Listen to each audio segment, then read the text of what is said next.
E agora para falar sobre gestão de aquisições, que é a nossa segunda parte da videoaula dessa semana. Na primeira parte eu falei sobre gerenciamento da qualidade, você está lembrado disso? A gente falou dos tópicos-chave para fazer o gerenciamento da qualidade de projetos e usamos como isso um exemplo das vinícolas. Vamos produzir vinho aqui em Aquidauana. Olha só que projeto audacioso esse, hein? E agora eu vou falar um pouco sobre gestão das aquisições. E aí eu coloquei essa foto aqui porque o pessoal costuma muito relacionar essa coisa das comprinhas ao universo feminino. Mas a verdade é que tem muito homem que também gosta de gastar dinheiro comprando umas coisinhas por aí.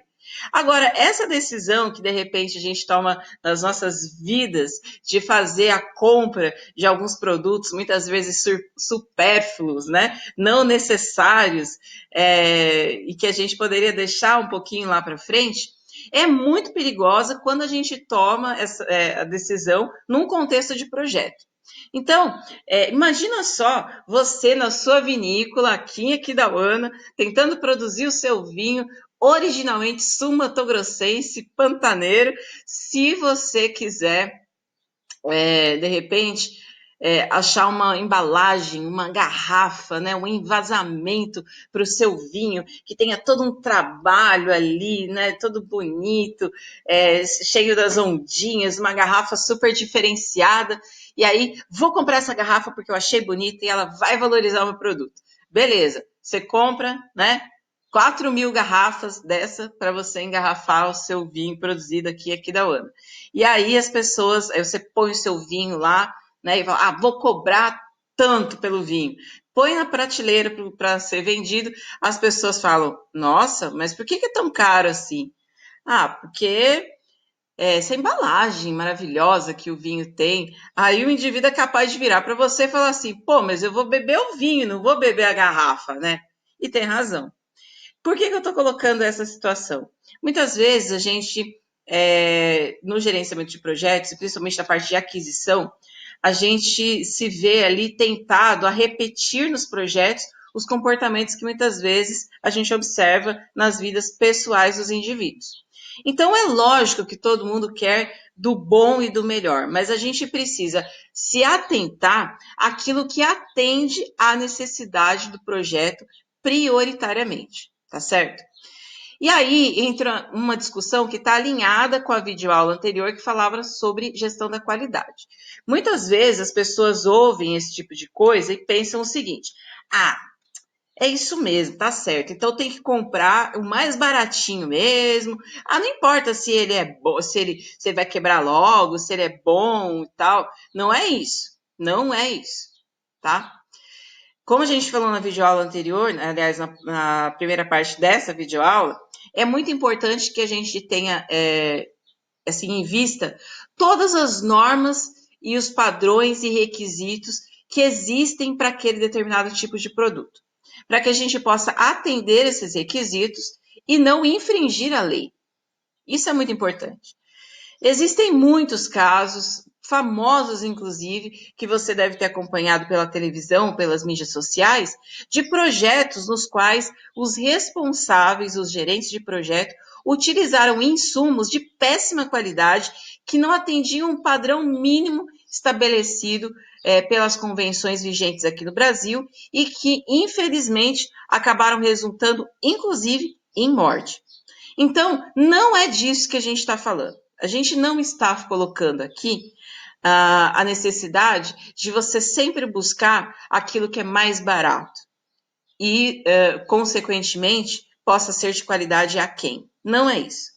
A gente está falando da necessidade de você buscar aquilo que atende os requisitos do seu projeto e que faça com que a sua entrega seja bem feita, de acordo com aquilo que o cliente te pediu e principalmente cumprindo os requisitos que devem ser cumpridos, sejam eles requisitos legais determinados pela lei ou requisitos determinados pelo cliente.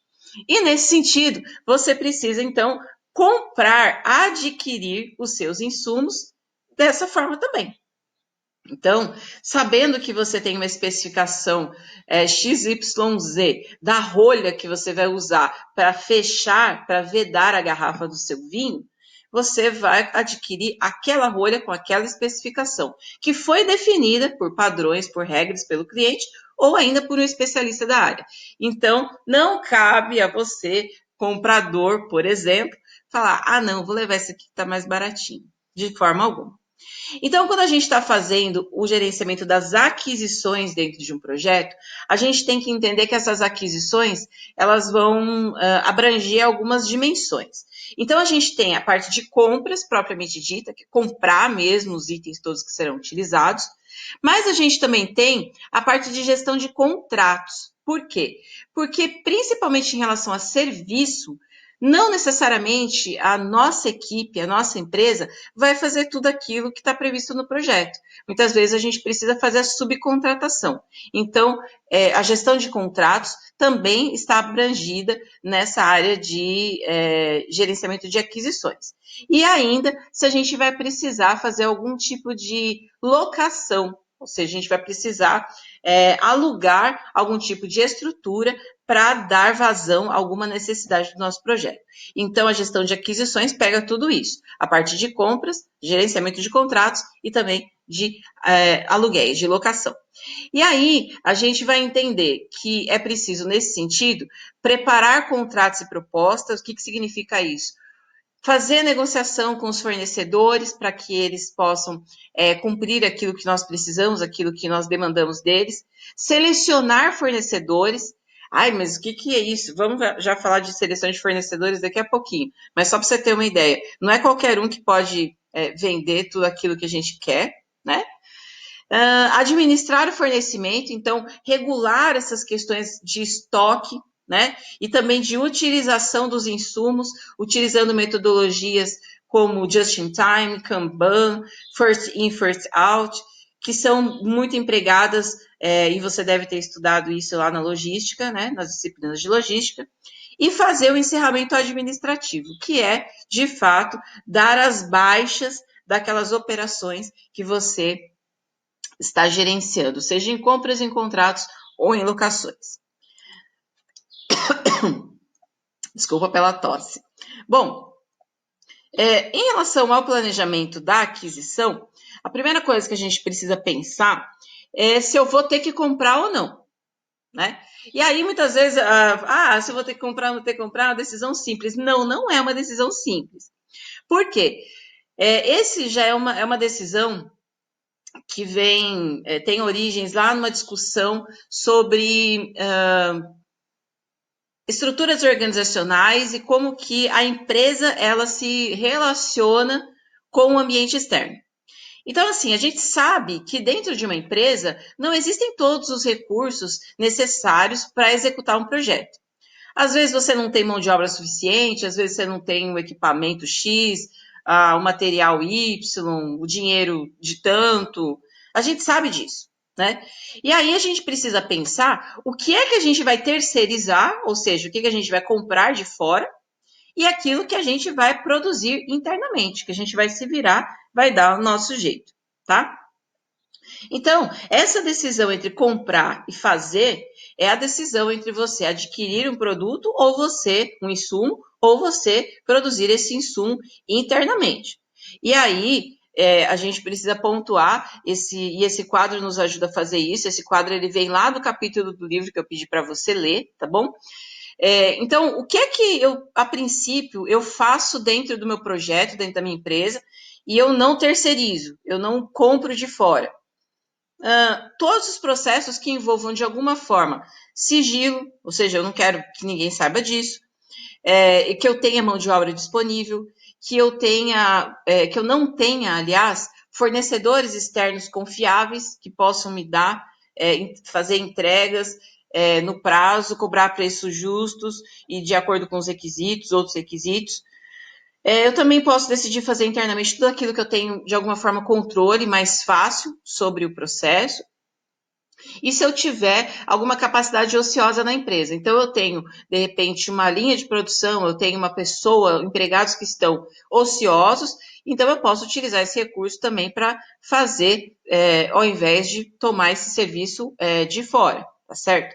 E também considerar que esse processo que eu estou resolvendo fazer internamente, ele vai estar alinhado e integrado com os meus outros processos, porque não vale a pena você atrapalhar o que está dando certo para fazer um negócio que você não sabe ainda nem direito como que é, tá bom? E aí, o contrário disso, eu vou usar para fazer a minha decisão de adquirir isso fora. Então, o que eu vou comprar lá de fora? Vou comprar de um fornecedor. Quando eu tenho uma situação de que eu vou pedir um insumo que é muito específico, altamente especializado, que eu não consigo produzir internamente, tá? De repente eu preciso de um rótulo para colocar ali no meu vinho, mas, poxa, eu sou dono de uma vinícola, eu não produzo rótulo, que é uma coisa feita em gráfica, então eu vou comprar isso de alguém, né? Aquilo que eu vou também comprar em pequenos volumes, em pequenas quantidades, eu também posso fazer essa aquisição externa de fora. Todos os produtos para os quais, insumos para os quais eu tenho a capacidade limitada, então que eu realmente não consiga fazer internamente, e ainda se eu tenho a necessidade de ter mais fornecedores para aquele determinado insumo, para não ficar na mão de um só, ficar dependendo daquele fornecedor só. Tá bom? Então, eu acho que essas drivers aí, eles ajudam bastante a gente a decidir o que a gente vai comprar e o que a gente vai produzir internamente para nossa vinícola aqui de Aquidauana. E aí, uma outra decisão que também está alinhada com isso é a decisão relativa a contratos. Então, vamos para começar a conversa, né? Tem muita gente que vê dessa forma, né? Contrato é tudo aquilo que está escrito. De fato, aquilo que está escrito está materializado e tem uma facilidade maior para ser cobrada, digamos assim, caso seja preciso. Mas um contrato ele é estabelecido a partir do momento em que duas ou mais partes, elas estabelecem um compromisso entre si, tá certo? E esse compromisso pode ser, inclusive, falado, verbalizado só. Tá? Então, o contrato formal, que é aquilo que a gente escreve, é um instrumento mais comum, mas vamos entender que o contrato não significa um papel, mas significa o estabelecimento do compromisso entre pelo menos duas partes. E aí, quando a gente está falando de contrato em gerenciamento de projeto, obviamente que os contratos formais são os mais desejáveis, porque é muita coisa para a gente tomar conta, né? E aí ter que ficar lembrando aquilo que você só combinou de boca com um cidadão, não dá. E aí eu tenho que pensar o seguinte: esses contratos eles vão ter um custo, obviamente, né? Eu vou comprar um produto ou um serviço de um fornecedor, isso vai me custar alguma coisa. Agora, como é que eu vou definir esse custo? Então, eu preciso pensar, dentro da minha estrutura de custos do projeto, o que fica melhor para mim. Será que fica melhor para mim ter um custo fixo, ou seja, eu sei quanto vai custar esse serviço, tá? E ele não vai mudar, esse valor ele não vai mudar, eu não vou pagar nem a menos nem a mais até o final do projeto, independente daquilo que está acontecendo. Então, assim, se eu contratei um indivíduo para ele vir aqui e colher, de repente, 2, 3 hectares de uva, tá? Ele tem que colher esses 2 hectares de uva para mim, na mão. Olha que dificuldade, mas vamos lá. Ele vai colher esses 2 hectares de uva para mim das minhas videiras. E aí vamos supor, né, que ele termine esse serviço em 2 dias. Se ele terminou esse serviço em 2 dias, eu vou pagar ele, independente. Se eu contratei o trabalho, não interessa se ele terminou em 2 dias, ou 3 dias, ou 5 dias, ou um mês. Eu vou pagar pelo trabalho, tá certo? Então tem um preço fixo. Agora, se eu achar que isso não serve para mim, eu vou ter que pensar num custo de contrato, que é o chamado custo desembolsável, reembolsável. O que é esse custo reembolsável? Ele vai depender um pouco das condições que o fornecedor vai encontrar na hora que ele estiver prestando o serviço, tá certo? Então, por exemplo, eu dizer que sei lá, ao invés de pagar pelo trabalho de colher as uvas lá nas minhas videiras, eu vou pagar o indivíduo pela quantidade que ele colher de uvas por dia. Ou ou similar. Agora, numa situação dessa, por exemplo, que ele está lá colhendo, aí vamos supor que vem um dia, dá um chuvão daquele, chove o dia inteiro, o indivíduo não vai conseguir trabalhar. Isso vai afetar a remuneração dele, tá? Vai afetar a lucratividade dele. E, consequentemente, vai afetar também a minha estrutura de custo.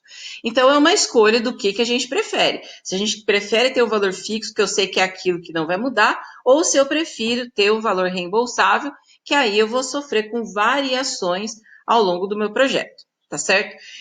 Isso precisa ficar muito bem definido na cabeça do gerente de projeto, porque na hora, depois que assinou o contrato, já era, né? Então, pensar sobre isso é extremamente relevante. E aí, mas qual que é o melhor, professora? Depende do projeto que a gente estiver falando, né? Depende. Não tem uma fórmula, sempre faça isso. Isso vai ser ajustado de acordo com o que você vai pensando para o seu projeto.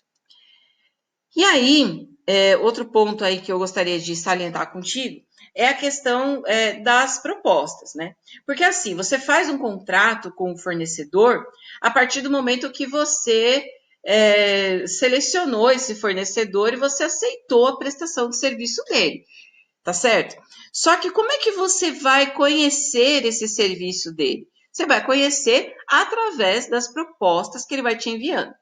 Então, pensa só que você precisa, de repente, alugar caminhões para fazer a distribuição do seu vinho para várias cidades aqui do estado do Mato Grosso do Sul, né? Então, como é que eu vou escolher qual é o meu fornecedor de transporte?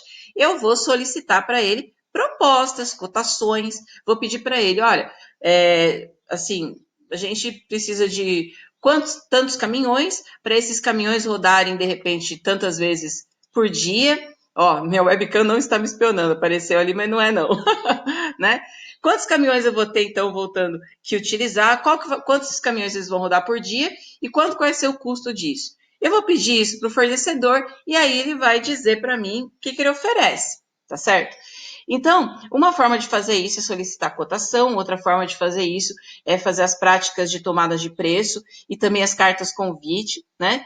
Se a gente estiver falando de projetos que estão alinhados com administração pública, a gente vai ter os processos concorrenciais e licitatórios que estão previstos na lei.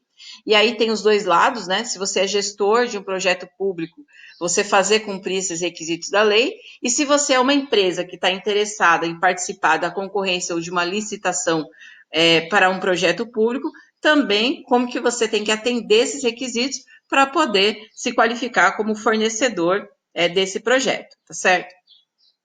E aí tem todo o processo de divulgação dessas oportunidades para que os fornecedores se interessem. Gente, as pessoas não ficam aí, né, 24 horas por dia ligadas na internet e nós temos a racionalidade limitada. Significa que não dá para a gente saber tudo o tempo inteiro. Então, na medida em que você precisa de fornecedores, quer fornecedores, fazer a divulgação daquilo que você está precisando também vai te ajudar a atrair fornecedores para atender as suas necessidades. E aí, meu amigo, uma vez atraídos, eles vêm, e vamos pensar assim, que vem de montão, muita gente interessada em ser meu parceiro, fornecer produtos para mim. E aí, faço o quê? Vou fazer o processo de seleção e avaliação dos fornecedores. Pensa que para produzir seu vinho é fácil, é só ir lá amassar a uva e meter numa garrafa? Não, né? Entre amassar a uva, né, fazer todo o processo de fermentação, envasar numa garrafa, escolher o melhor rótulo, colocar a rolha, escolher os pontos de distribuição, isso dá muito trabalho. E aí, pensando nos provedores dos insumos que a gente vai precisar para a nossa vinícola, então a garrafa, a rolha, o rótulo, só para ficar ali no básico, a gente precisa entender qual é o melhor fornecedor para atender as nossas necessidades. E aí a gente tem alguns critérios que nós utilizamos para fazer a avaliação e seleção de fornecedores. Preço, eu acho que é critério-chave, né?